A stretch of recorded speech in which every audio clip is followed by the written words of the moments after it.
Muy buenas para todos, mi nombre es Ángel Vera y con algunos compañeros que a continuación a lo largo de este video van a estar saliendo, estaremos hablando sobre las teorías del aprendizaje, efectivamente sobre el conductivismo, constructivismo, cognitivismo y humanismo. Estaremos hablando de estos cuatro pilares, ver cómo se pueden ejecutar en el aula de clases y sobre qué trata cada una de ellas y sus ventajas y desventajas, dejando así también una reflexión final. Espero que les guste y de esta manera pasamos al primer punto. Ya. Como primer punto tenemos al conductivismo, que es el aprendizaje por refuerzo. El concepto mismo es el aprendizaje mediante estímulos y respuestas observables. Esto quiere decir que es a partir de lo que el alumno recibe por parte de su profesor o profesora, en donde el profesor actúa como intermediario de información, en donde él suelta las informaciones y el alumno lo único que hace es recibir y memorizar estas informaciones, siendo así una máquina de ahorro de informaciones donde va guardando la memoria para que después pueda plasmarlo en las actividades. Una de sus ventajas es que fomenta el control y modificación de comportamiento efectivo, en donde tiene pautas en cómo debe, qué debe hacer en cada momento y de esta manera pueden ser más disciplinados en algunos puntos. Uno de los autores principales podemos nombrar a Skinner, que es uno de los primeros que operaron este tipo de que es el que operó este tipo de teorías para que se pueda llevar a cabo. Y algunas limitaciones que podemos mencionar es que no se consideran los procesos mentales internos ni motivación intrínseca. Él se refiere y sería la contraposición a lo que vendrá en un momento que sería el constructivismo, en donde el constructivismo, como ya explicará el compañero, ayuda a que el niño se desarrolle por sí solo y mientras que el conductismo solamente es a partir de lo que el docente puede transmitir a sus alumnos, en donde solamente el docente tiene la última palabra y el alumno solamente debe plasmar y en una actividad en donde el alumno no puede tener tantas dudas ni puede interactuar mucho con tal o cual.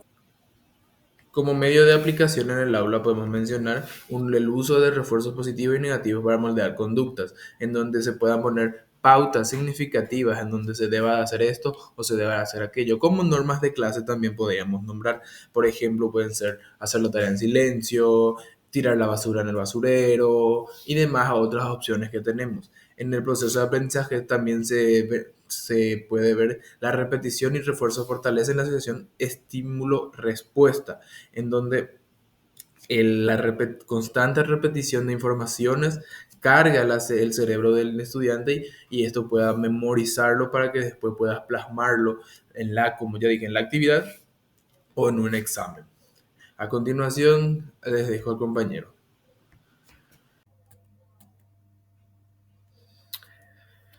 Bueno, recalcando lo que ya estaban diciendo mis compañeros, entramos en una etapa o una teoría un poco o muy sonada, inclusive muy utilizada de vez en cuando, que es lo que es el constructivismo o construcción del conocimiento, en el cual consiste en dar ya varias herramientas al alumno para que de alguna manera pueda envolverse solo sin casi la ayuda del profesor.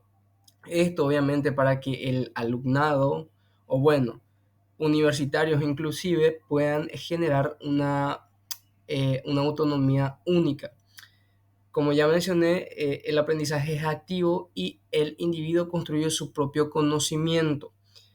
Uno de los autores principales, el cual defiende este tipo de teoría, es el famosísimo Jean Piaget, que, es, que de alguna manera describe como un desarrollo cognitivo y unas etapas de aprendizaje, como también menciona su propia teoría, donde menciona que los alumnos o bueno, niños o seres humanos debemos de quemar ciertas etapas para llegar a ser unos excelentes ciudadanos.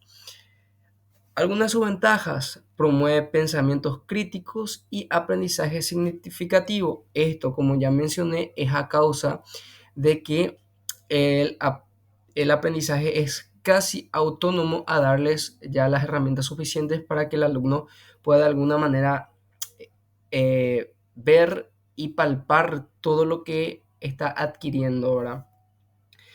Algunas limitaciones es de alguna manera muy compleja el hecho de medir los resultados y requiere de cierto tiempo y muchos recursos. Podemos aplicar esto en nuestras aulas de clase en un futuro, claro que se puede aplicar con actividades colaborativas y resolución de problemas reales. ¿A qué me refiero? Supongamos, podemos ponerles en, en mapas conceptuales, juego de roles, inclusive debates dentro del aula donde el alumno se pueda expresar de una manera un poco más, ¿cómo decirlo? Individual, por así decirlo, o autónomo. Y el proceso de aprendizaje es el alumno integrando información con sus experiencias previas. Claro, esto también que asimila lo que ya había aprendido en un pasado y lo proyecta con lo que está aprendiendo ahora, o lo asimila para que esa adquisición de conocimiento sea un poco más rápida o mucho más fluida. Bueno, yo le estaré hablando sobre la teoría del cognitivismo. Es una teoría de aprendizaje que se enfoca en los procesos mentales, a diferencia de otras corrientes como el conductismo que hace rato estaba comentando el compañero. Esta se centra más en las respuestas observables. En cambio, el cognitivismo estudia cómo pensamos, cómo procesamos la información y cómo la almacenamos. Para empezar, esta teoría del aprendizaje nos dice que aprender no solo es repetir cosas de memoria, sino que implica procesar y almacenar información en nuestra mente. Es decir, cuando aprendemos, nuestro cerebro no actúa como una esponja que simplemente absorbe todo, sino que organiza, interpreta y le da sentido a lo que recibimos. Por eso se habla de procesos mentales activos, porque la mente está trabajando todo el tiempo para entender y recordar mejor. El autor principal de esta teoría es Ulrich Neisser, considerado el fundador de la psicología cognitiva. Fue uno de los primeros en estudiar científicamente los procesos mentales como la percepción, la atención, la memoria y el pensamiento. Una de las grandes ventajas del cognitivismo es que enfatiza la comprensión profunda y no solo la memorización mecánica. También promueve el uso de estrategias metacognitivas, es decir, que los estudiantes sean conscientes de cómo aprenden y puedan autorregular su proceso de aprendizaje. Algunas limitaciones de esta teoría es que puede resultar abstracto o poco práctico, vamos a decirlo, para algunos estudiantes, especialmente si no se acompaña de ejemplos concretos o actividades que conecten con su realidad. La pregunta es que nos podemos hacer, ¿cómo se aplicaría esto en el aula? En la práctica educativa, el cognitivismo se puede aplicar mediante el uso de mapas conceptuales, esquemas, técnicas como la elaboración o la repetición espaciada para mejorar la memoria y la comprensión.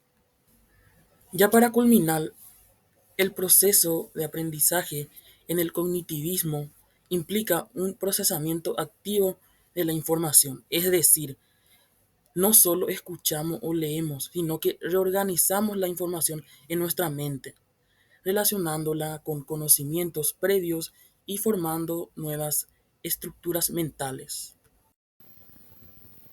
Buenas noches, yo soy Luis Collado y estaré hablando sobre la teoría del humanismo.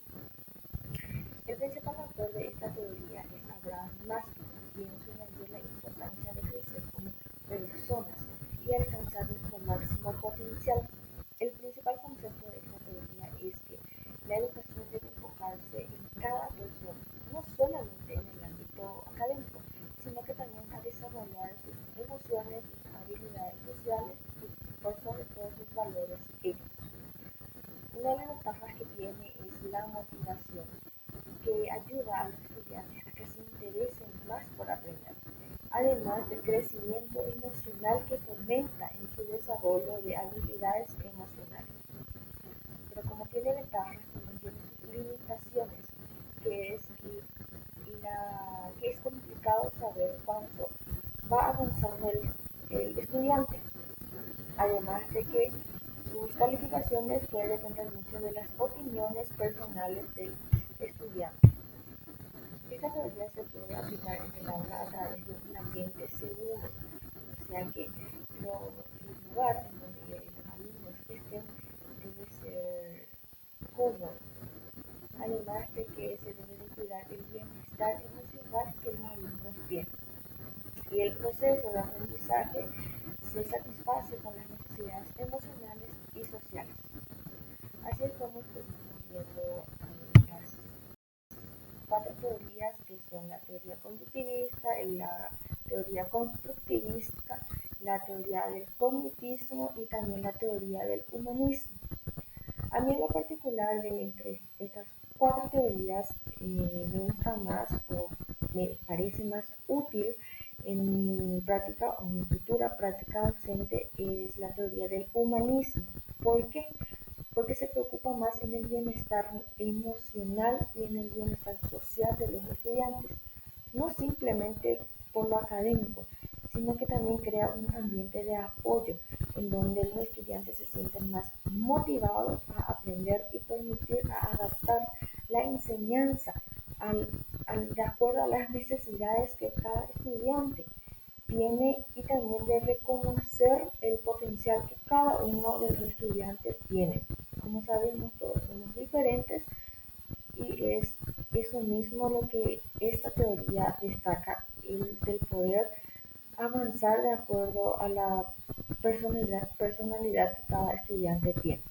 Espero que les haya gustado mucho este video y por favor pueden ponernos cuál de estas teorías les parece más útil para un futuro, para poner de acuerdo o para poner en práctica en un docente.